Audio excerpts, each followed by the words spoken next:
It manifests in many, many forms, such as a promise ring, a purity ring, or saving yourself until marriage. These are all purity culture. Let's talk about that.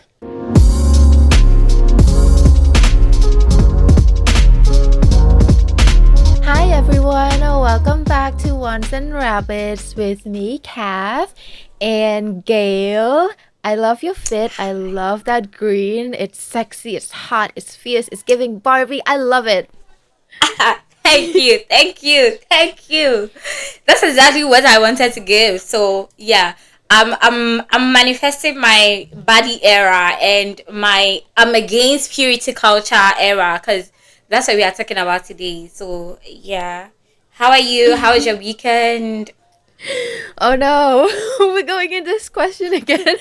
Yes, My weekend was nice. I spent my Saturday with my dogs. We went to the park, and then I spent Sunday my with your Sunday with cats. The cats. Yeah, cats. with Yeah, cats yeah, at a cat yeah. cafe. How was your weekend? My weekend was great, like yours. I went out Mm-hmm. with my girls. I went for brunch. I drank a bunch of mimosas, and yeah, it was an amazing time. It was totally worth it. And I saw the pictures on Instagram. That dress was giving, I don't know, Jessica Rabbit with that body girl. That everything is tea. I love it. Stop, cat. I'm shy now. Thank you. Thank See, we're you. we're directing the attention away from my weekend because yours was like magical and all of Yo, that. Anyway, this is now not going to not to anyway. gossip. Yeah. Anyway, we're not here to gossip about our weekend. We're here to talk about purity culture. Now, what is purity culture? I'll probably get you another time, so it's okay. I'm going to let you take this win. But yeah, and from where I come from, and in my very personal opinion, I think purity culture is a set of ideals, is a set of norms, as specifically gender norms, and a set of Mhm. idea that attaches a person's value, especially girls and women, because I feel like purity culture is like a double standard thing. It's only mostly and largely applies only to girls and women. So it's a set of ideas that women's value, women's self worth, women's self esteem is attached to their virginity. So as a girl, as a woman, if you lose your virginity, if you are sexually active without being in a marriage, if you're a single mom without like an active parents like around, like it's just those like little things that seeks to like Mhm. suppress a woman's sexuality and suppresses their expression of sex and love, which is like a very natural thing.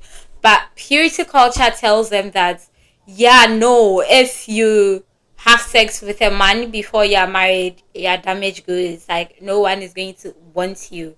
And Mhm. it stigmatizes and places a lot of emotional burden and shame on girls and women because, society says that as a woman, your end goal is marriage, to be married and to give birth to children, to continue your husband's legacy. I hate that word so much. Legacy. Legacy. What Right. legacy? Four shirts, two pants, and I don't know, maybe one dress shoe. What legacy? Are you the royal family or something? Come on. Mm, mm. I feel like all men think about themselves the same way. But yeah, that's basically my idea of future culture. What about you? So purity culture, it's in the name itself, right? And it applies mostly to women and girls, like you said. It's the idea that women and girls should remain pure. And pure Mm, here means that they don't indulge in premarital sex. To say that someone remains pure means that some people are not pure. Some people are spoiled. Some people are soiled or dirty because they engage in premarital sex, right? If you say someone is pure, you're also saying other people are impure. Um, Mm. I want to look back a little bit about the not origin because purity culture has always been around, but about one of the more influential part of purity culture is essentially a Christian movement, and it reached its height in the 1990s and 2000s. So it was significant in America, and then also the impact it's spread out globally as well. It's built on an established religious ethic which is at sexual abstinence until marriage. So it's mostly a subculture in American evangelical. I don't know how to speak today, sorry. It is a subculture in American evangelical Christianity. So it's about Mm-hmm. maintaining sexual purity. Now, it's like you said about how to remain pure, women and girls have to save themselves for marriage, have to not engage in premarital sex because they need to save all of that, save their body, save their virginity, their hymen, which is a myth, by the way, for their husband, because like a lot of girls were taught growing up that your most important day in your life is your wedding day, that like you said your end goal is to get married, that wearing Mm-hmm. white is every girl's dream. And because of all of that, it places the value of women being commodity in a way. And I believe that a wedding, the wedding ceremony and marriage is commodifying women. The whole Mm-hmm. ceremony, it's about like exchanging bride price. It's about taking someone's last name, giving the bride away. All of that stuff is commodifying women. And purity culture is the same way because I know that, for example, in Cambodia, the word for women who are not virgin anymore are called like you're not original. Like if a phone is original, the phone has never been touched. But if the phone is unoriginal, then it has been used by other people before. So it's the same word that they're using for other items, for other objects. Like, oh, you're fake, you're unoriginal because you have been touched, which is insane because why is it that when women touch things, it still remains pure, it still remains perfect, great, right? When women touch men, the men gain experience, the men are wanted by women, the men must be great. But when men touch women, they ruin women for some reason. When men touch anything, it becomes ruined. So, who's the problem here? Who's really the Right. problem here? Is it not men? I didn't know the ones making women impure. Cause like if we are speaking of purity culture, like solely from the angle of church, a lot of churches do not recognize other forms of relationships anyway. So Mm-hmm. in this instance, we are talking purely about, you know, a male partner with like a female partner, and that's it. Like that's just where it ends. So if Mm-hmm. this female partner is impure because they've had sex with men, is it not men who are making these women impure? So, Mm-hmm. like, the math is not mathing when these same men are the ones judging the women that they have had sex with. Maybe I you should mean, go clean yourself then, because. think of it this way. Now, if I use a hand to touch other people and they don't get dirty from that hand, you would assume that this hand is clean, right? But if I Mm-hmm. use this hand to touch other people and suddenly they have dirt on them and suddenly they have to go wash off, suddenly their shirt is stained, do you blame the person that I touch, or do you blame my hand for being dirty, for spoiling, for messing up, for staining other people? Now make it make sense. Yeah. So, that's Anything to add? that's a double standards of like purity culture, and I feel like gender norms in general, because women are just held to different standards than men Yeah. are, when a lot of times it's men who are propagating this. Because to be very honest, I feel like if I'm not speaking from a statistic point of view, but if we decide to like maybe do a research and check, because purity culture a lot of times it's is upheld in like teenagers, like teen girls Mm-hmm. and like girls like in their early years. A lot of times these girls lose their virginity. I don't think you can virginity is lost or is something that's given or whatever. I don't even ascribe to the concept of virginity or whatever. It's But a social for the construct. sake, yeah. It's a But for social the sake of construct. this conversation and for the sake of people listening who will not understand where we are coming from when we say that virginity is a social construct, I'm just going to assume that you think that virginity is an actual thing. So that's fine. But back to what I was saying, when we we speak to, if you are going to speak to a lot of like teenagers, a lot of 18-year-olds, 19-year-olds, 17-year-olds who society is going to see as impure, who the church is going to see as impure because they are no longer virgins. I feel like 80% of the time they have sex with older men.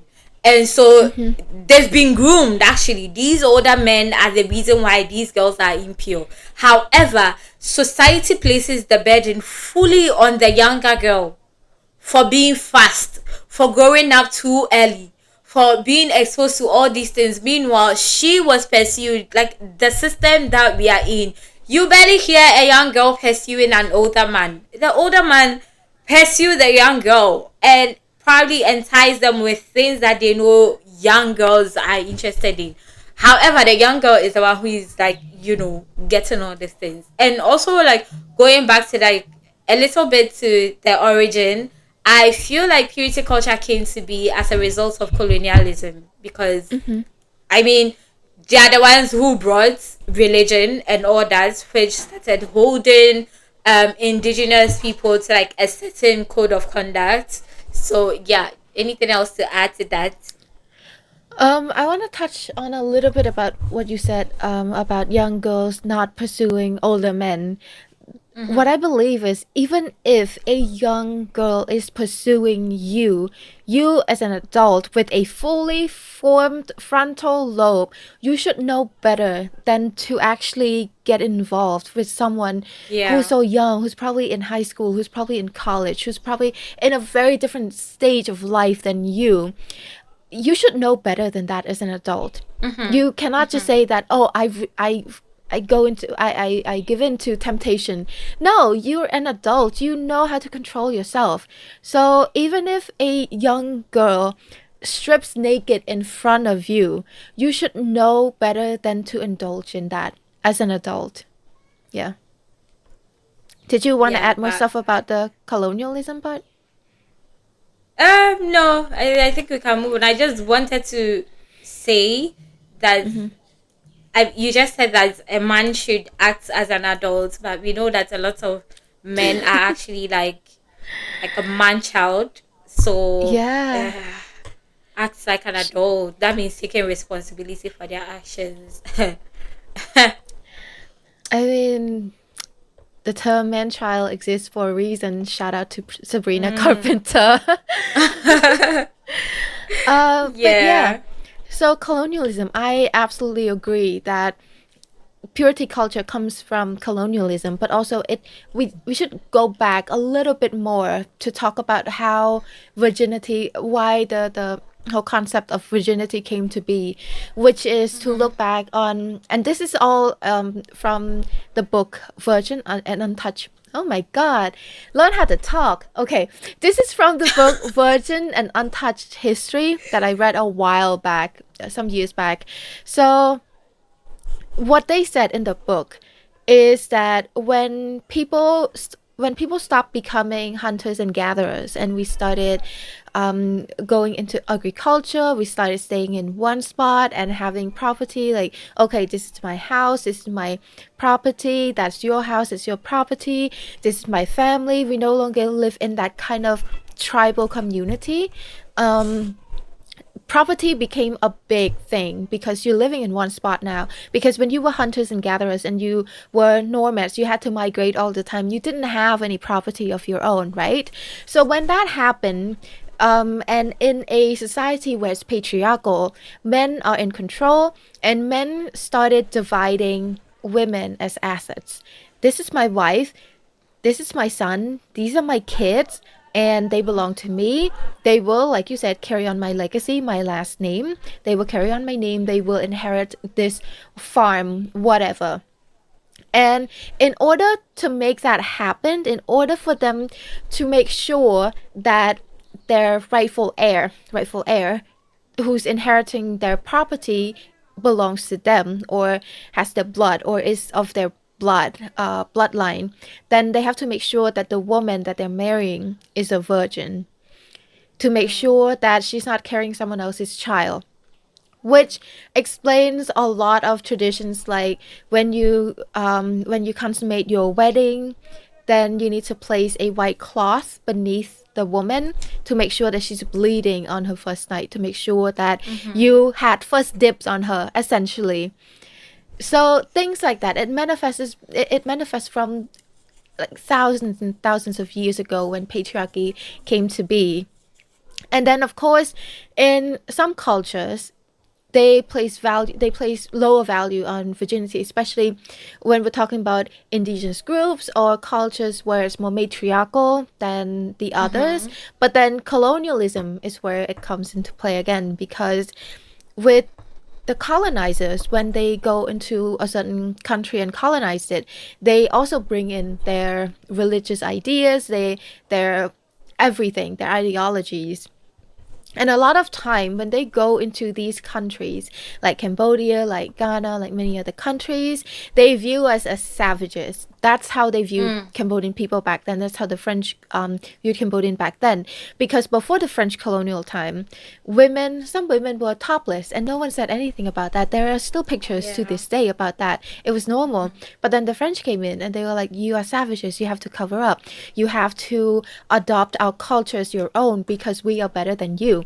And then over time, as colonies are adapting to that for survival, I understand, we develop this thing that I have learned in a workshop that I went for like a few years ago, where they called it colonial amnesia. So it's where the people who were colonized started to forget that the ideologies and the cultures that they were adopting didn't belong to them in the first place. They had amnesia in a way, and they start to think that everything that they were doing, the culture and the traditions that they were upholding, actually belonged to their colonizers and not them.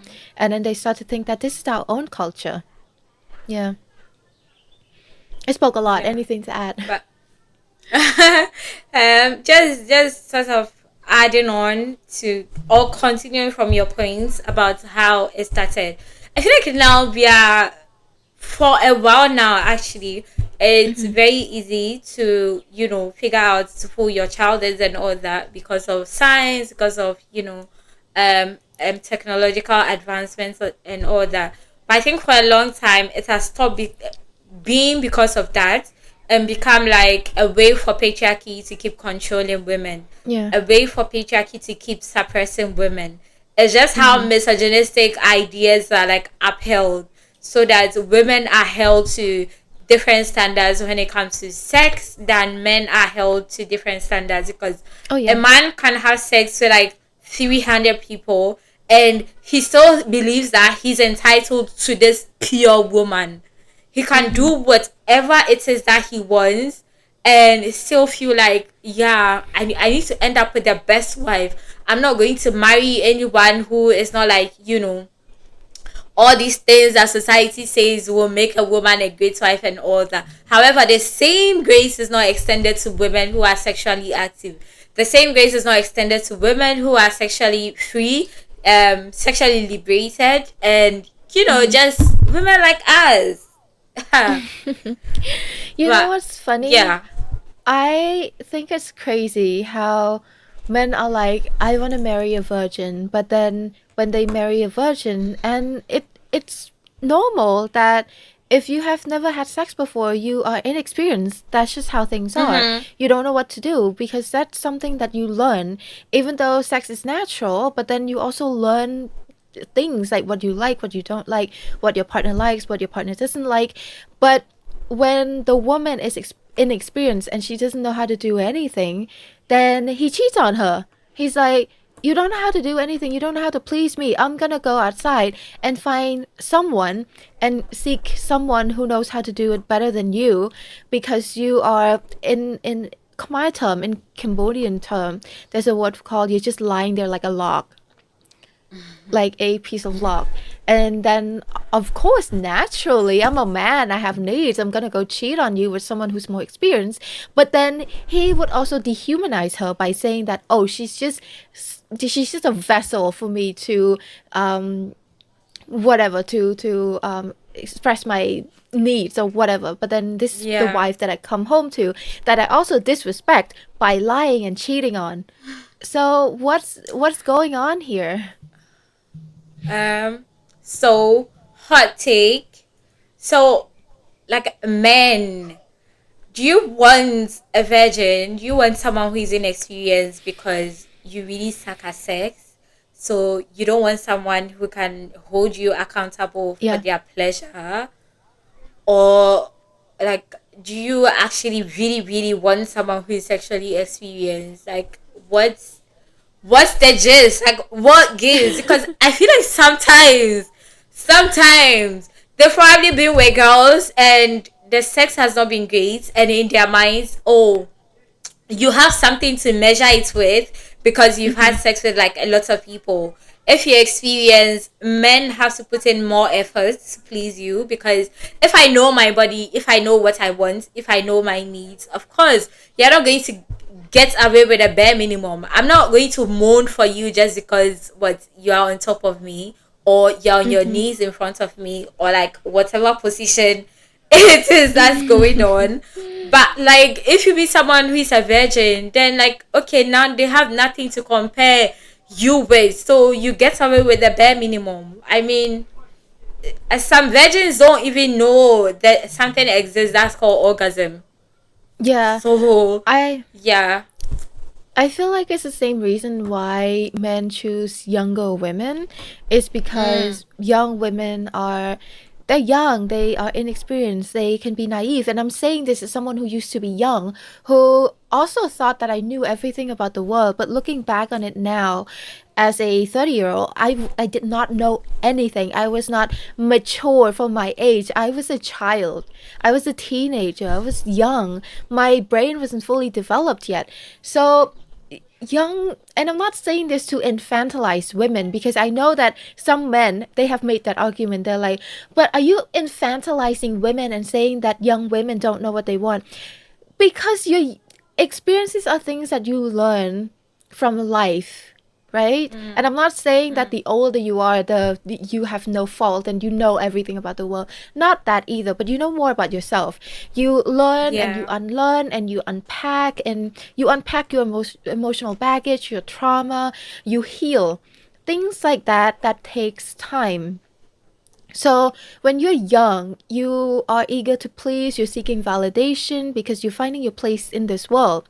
And because of that, when an older man comes along, it's easier for him to take advantage of them, because we want to please, right? We want validation from them, and we lack the life experiences needed in order to make informed decisions. That's just how it is. Mm. So that's why they don't like going for women their age. Those men, not all men, those men, they don't go for women their age because they know that women their age Yeah. would not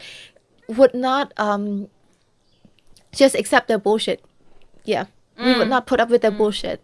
So Yeah. that's Yeah. my take. It's not a hot take. It's a take. It's a fact. It is a fact. Sorry. It yeah, it is. I totally agree with you.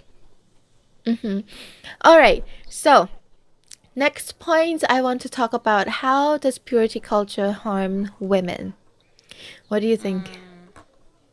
Hmm. Hmm. I think one of the things I always say I hate about purity culture is how a victim blames. Mm-hmm.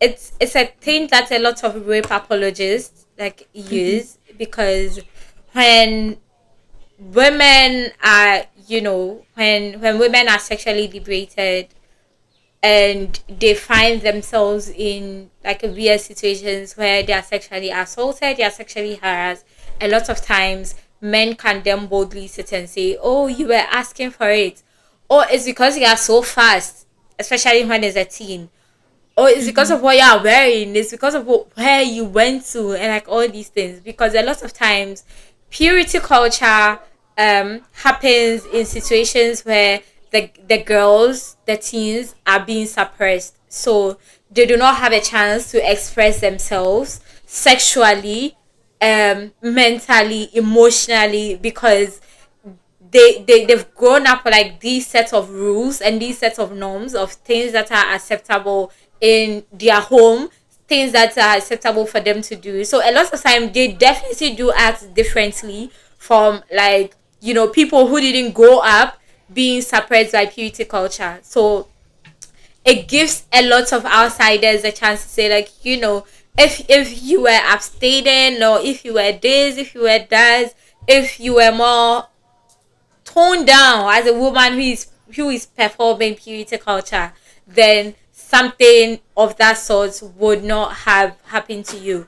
I feel like it's purity culture is also a way for society in general to suppress women, because owning your sexual pleasure is power as a woman, because part Mm-hmm. of knowing yourself, part of accepting yourself, is knowing your sexuality, knowing like the power you have as a person, as a woman. And purity culture just takes all that away from you, because it's telling you that like, you can't just have sex when you want to. The only person you have to have sex with is the man who puts a ring on your finger. And so how you mentioned the promise ring, Mm-hmm. their actual fathers who put promise ring on Oh their yeah. like daughters' hands, but they'll be sexually harassing them. They'll be sexually abusing them in their own homes. Meanwhile, they've put promise rings on them, and in the mind of their churches or like their religion or whatever, this is like an amazing father who is raising an amazing young woman and young girl. So, what do you have anything to add, or do you like have any new points on how Yeah, purity so culture harms women? when you were talking about the father situation, I have heard from some people sharing, some survivors sharing their sexual abuse experience, saying that their Mm-hmm. own father would say that I'm your father, I get to take you first because you belong to me. Because yeah, they do say that. It's diabolical, it's insane, it's evil Ew. because they feel like they have ownership over women, including their own daughters.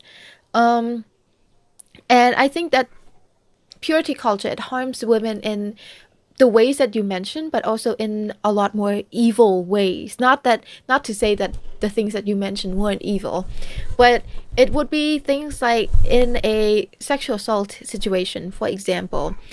If you are living in a culture where you believe that your value as a person is on your virginity, and if you Mm. lose your virginity to a man, you are no longer worth anything, that you no longer have any value as a person, it's easy for Yeah. someone to take advantage of you if they want you, if a man is pursuing you, if a man wants you, and you reject him. He can get you by raping you.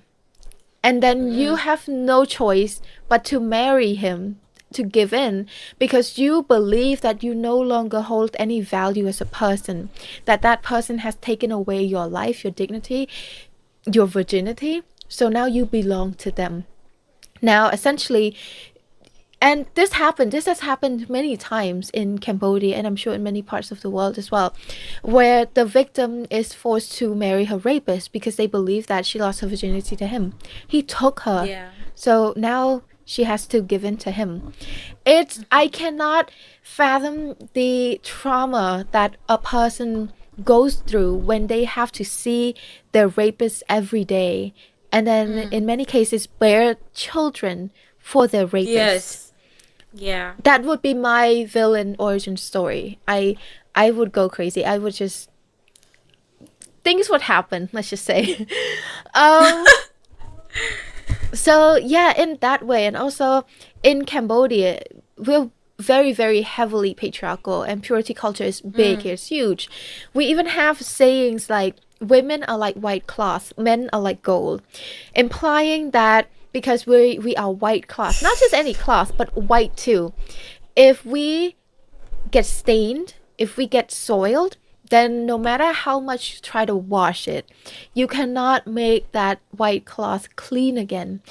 But when you're gold, then even if you fall into a puddle of mud, you can just wash it off. Then you're good as new. You're gold, right? You're a man, you're gold. Women would not. If one touch, one wrong touch, then we have no worth anymore. Might as well be discarded. So things like that that a lot of young girls believe in, that they, to the point where I have seen in many cases where um, a woman would lose her virginity to a partner believing that he promises to marry her, and then he doesn't, he leaves Mm. her. So she has a complete meltdown. In some cases she would even commit suicide because she believes that her life is over.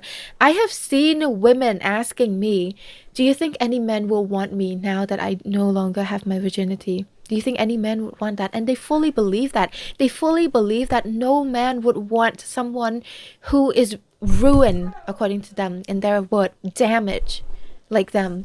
Which is insane because can you imagine placing your value on that? On a piece of hymen? Right? Right. Something so fickle. Something that actually like it opens. Yeah. Now, let's talk about our last point because we were talking so much about what is purity culture, how does it harm women, how did it even come to be. Now, let's talk about how we can fight purity culture. Mm. What do you think? Aside from, all girls and women, not girls, all women, people of consenting age, of adults, going out there and losing the virginity. Outside of that, how can we fight purity culture? I feel like one thing that runs across a lot when we are talking about anything sexual reproductive related is comprehensive sex Mm-hmm. education, because I think a Mm-hmm. lot of people don't have enough information to even argue that virginity is a social construct, to even know that the Mm-hmm. hymen doesn't break the first time you have sex, like that. Nothing like that actually like exists scientifically and biologically. It doesn't. Yeah, Kat, do you have something to say? I also want to say that if you are bleeding your first time having sex, it can also be a sign that you were not aroused enough, you were not wet enough, you were too rough, or something is wrong. Mm-hmm. So there can be many, many reasons to why you're bleeding the first time you're having sex Yeah. that is not about your virginity or, like you said, about your Hymen hymen breaking breaking. because your hymen has a hole. Mm. it Yeah. it expands for whatever Okay, go is on. coming to go in. Mm-hmm. It doesn't tear or like a break or like all those things they tell you. So I feel like if there's comprehensive sex education that is based on harm reduction, that is right based, Mm-hmm. that is based on demystifying all these things that people hear, and it makes them feel like, okay, I need to stick with these things. I feel like it would definitely go a long way. So people read, research, like this. And now the internet is basically, you can even ask these questions on TikTok and you will find the creator popping up, and yeah, you will get an answer. Go to Google, look for different resources, like educate yourself. It's about tying some of the ignorant things that we were socialized with, that society taught us. We unlearn and relearn the right things, because like, babe, you're grown enough, you're old enough not to be saying that they took someone's virginity and oh, they didn't bleed so they were not a virgin. Like, please, let's not do that. Mm-hmm. I also think that we need to create safe spaces for survivors and victims of, slut shaming and like all of those things, because a lot of times Slut shaming doesn't even just happen like in a box, or it doesn't happen in situations where men are the ones who are only slut shaming like a woman. A lot of times women slut shame women too. Like I've seen too many instances of that happening actually. And so yeah, we just need to create safe spaces for survivors of all kinds of abuse, whether it's harassment, whether it's just for people to feel safe enough to talk about their experiences and then get support and also get to be educated as well. And generally we should just learn to challenge like harmful ideas that have existed in society for long, because if you are all just taking things at face value, then nothing gets better. Nobody unlearns, nobody relearns. So if you hear something, don't just take it as face value. Like I said again, go on the internet, do your own research and look for facts that the next time when someone brings that same ignorant statement up, you have facts to, like, oh, that's actually not right, you're wrong because this and that, and this is the correct thing. What about you? I want to also stress that this episode is not to say that it's bad to save yourself for marriage, or it's bad that if you don't want to lose your virginity, that everyone has to have sex before marriage. Yeah. If it's your choice to save yourself for marriage, if it's something that's important to you, then that is fine too. It's about choices, right? But at the same time, I've also been reading a lot of discourse on choice feminism, and the one thing that I do want to highlight on top of that is understanding why you are making that choice. Now, let's say, okay, it's my choice to save myself for marriage because of what? Why do you want to save yourself for marriage? Is it because you believe in the concept of virginity? Is it because you believe that your first sexual experience should be something special? Or why? Because sometimes we can say that, okay, it's my choice because I want to save myself for marriage, while we are actually internalizing misogyny, while we are actually internalizing patriarchy.